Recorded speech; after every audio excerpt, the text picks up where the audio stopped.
Hi everyone, thanks so much for tuning in. This is Kathy, and today I'm going to be creating a card using the Get Well Soon stamp set from Altenew.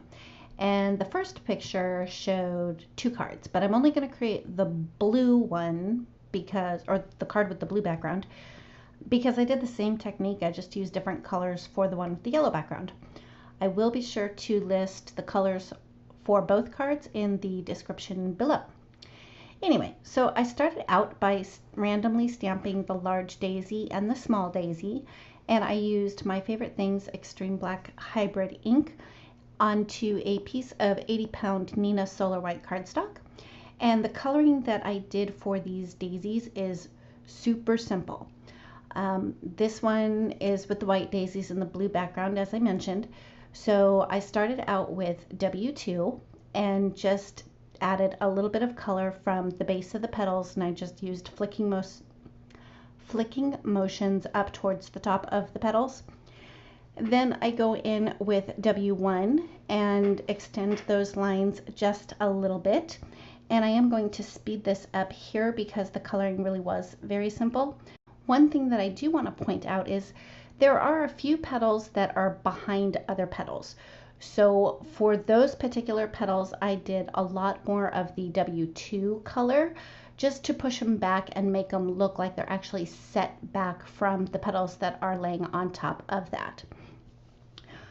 So while I finish up the coloring, I'm going to go ahead and play some music for you, and then I will be back once it's time to work on the background.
Once I had all the coloring done, I kind of took a step back and looked at it, and I decided I really didn't want to have that much white space behind the daisies.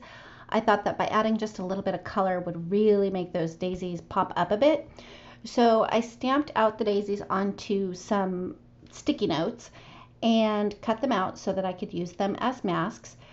To get the masks to stick all the way down, because they're not full sticky notes, I use Zig 2A glue pen for that. It's a temporary adhesive. You just want to make sure that you let it dry completely before you place it on your project. Anyway, so once I had the daisies masked out, I grabbed a stencil, and that stencil is from My Favorite Things.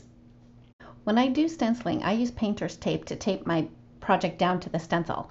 The one thing that I like to do before putting the tape onto my cardstock though is to remove some of the sticky. So I'll just rub the tape in the palm of my hands, or to pick up some lint from a sweatshirt or my shorts or whatever it is that I'm wearing when I'm doing this. By removing some of the sticky, I don't have to worry about my cardstock tearing when I remove the stencil from my project. So for the ink blending, I used Distress Oxide ink in tumbled glass, and I used a makeup brush to do the blending. While I was applying the ink over the stencil, I didn't want to cover the whole background because I did want to have some white background. So I kind of concentrated the color just around the daisies, but I wanted to have a very organic edge on the left-hand side. So I made sure not to pull the ink all the way over to the left. Once I removed the stencil and the masks, I decided that I needed to blend out those grays a little bit more. So I did go in with my W0 marker and just did a really quick coat of that color over, just to soften up some of the harsher lines that suddenly my eye was catching since I added the blue background. Once I was done with that, it was time pretty much to get ready to finish up the card.